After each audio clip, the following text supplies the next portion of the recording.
স্বাধীনতার বিরোধিতাকারী দলটির কার্যক্রম নিষিদ্ধ হলো।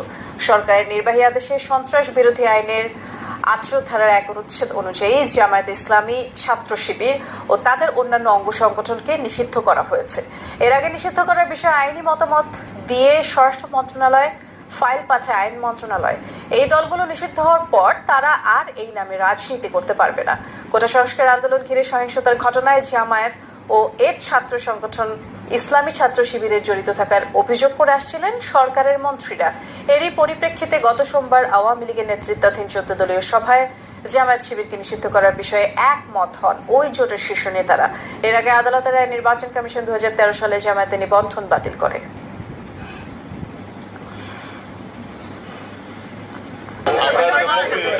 স্বাধীন করছি না, ওদের বিরুদ্ধে তো আমরা সেই 71 থেকে যুদ্ধ করতেছি। কাজেই এইগুলো আমাদের সক্ষমতা অনেক আছে।